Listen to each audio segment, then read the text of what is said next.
Okay guys, I am very excited to tell you about today's video because we're going to be talking about literary theory and communications theory and applying it to song lyrics. This is going to be maybe one of the most scholarly and educational things that either of us will do all day, because we're going to get not just into like, here's what this song means and here's how to analyze it, but we're gonna talk theory. Like, how do we sort songs based on the types of lyrics that they have and know like which ones are more complicated, which ones are less complicated. Like, this is groundbreaking fundamental stuff. And I even have a visiting professor who published research on this very topic. Doesn't sound exciting yet? Trust me, it will.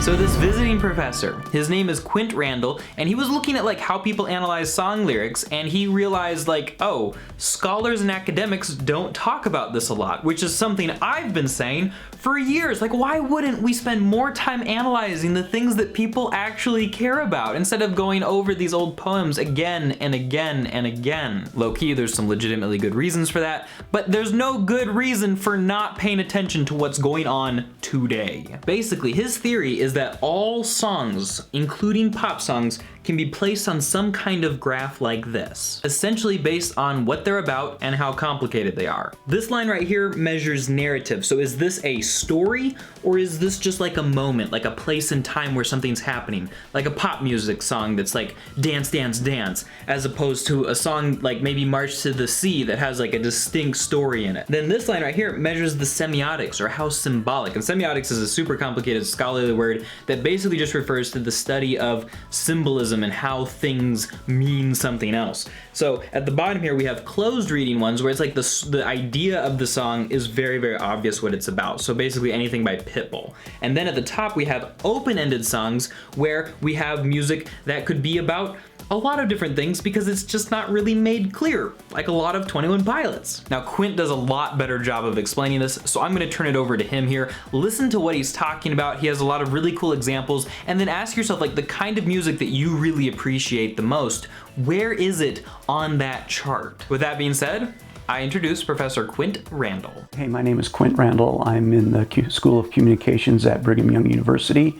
And this is a model that my graduate student and I came up with about how to kind of interpret the lyrics of pop songs. Basically, you have two continuums. You have narrativity, or how much of a story is in the song, or the lack of a story. And then the other spectrum that you have is has to do with semiotics and how open or closed a reading is on the lyrics of a song.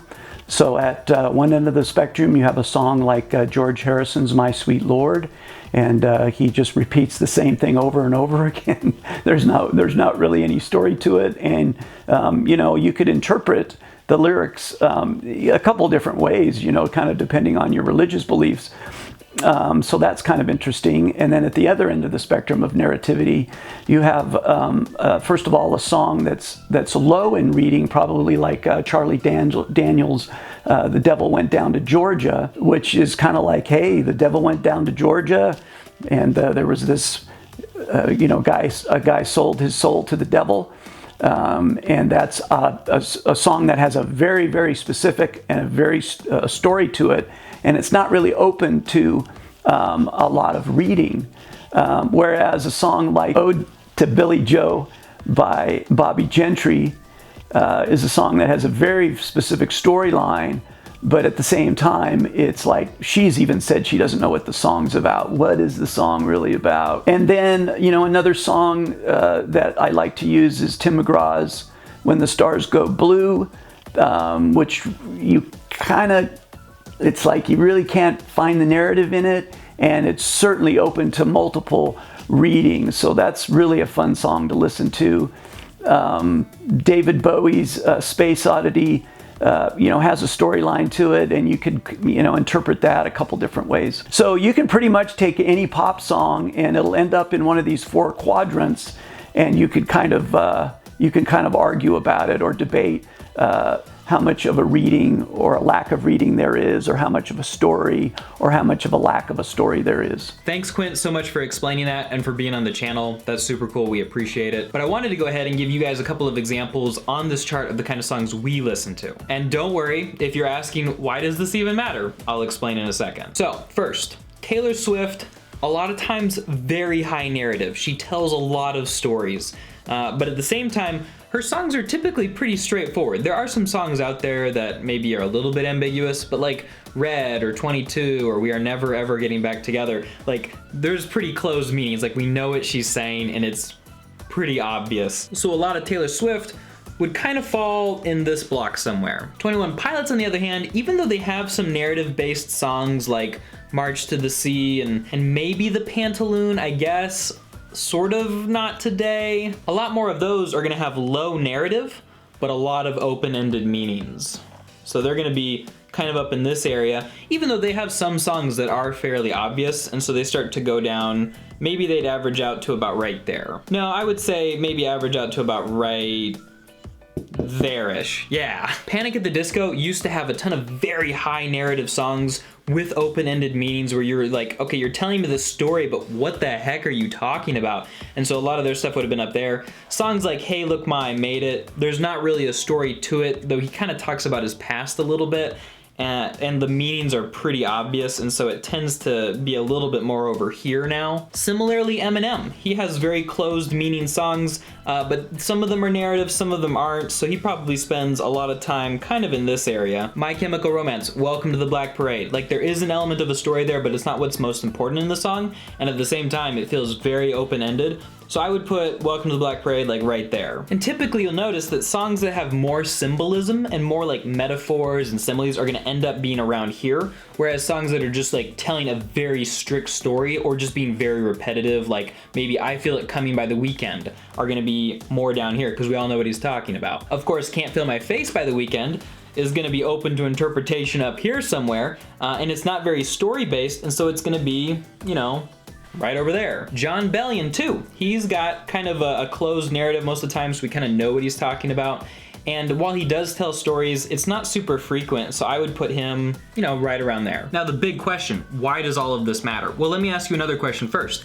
Is a song or an artist better for living inside of one of these categories? Is an artist better for living inside one of these categories? I would say no. Just because a song has a simple meaning or doesn't tell much of a story or is really complicated or just kind of constantly lives in that story area doesn't really say anything about the quality. It's just the objective of the song that the artist is trying to accomplish. So we can't judge the value of a song based on where they are in that chart, but we can base the success of them accomplishing the mission that they set out for. If a song attempts to be symbolic, is it successful? If a song tries to tell a story, is it a good story? Do they tell it well? Not only does this chart give us a way to analyze and organize and sort and categorize songs, but it also, I think, and I don't know how much Quint has thought about this or how much he's talked about it, it gives us a way to begin to judge these songs. And I think that's a scary thing for a lot of people to say because nobody wants their favorite songs to be judged, and a lot of people think that it's bad to judge art. So what I mean by that is really just boiling it down to,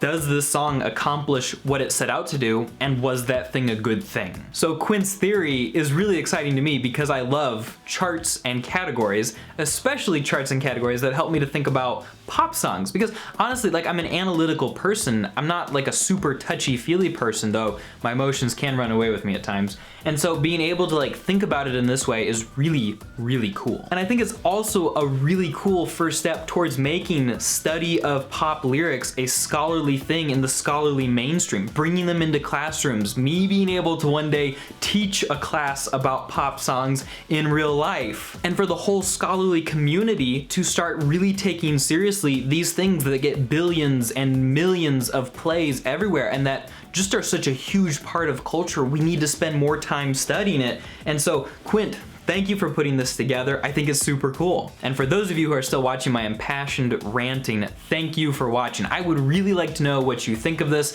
and what kind of artist you listen to based on those categories. Do they focus on stories or not so much? Are they more complicated and like open to interpretation, or do they just very clearly say what they mean? Is this helpful to you? Do you like it? Do you not? I want to know everything. Don't forget to check out this video right here. Thanks for watching, everybody. I'll talk to you next time.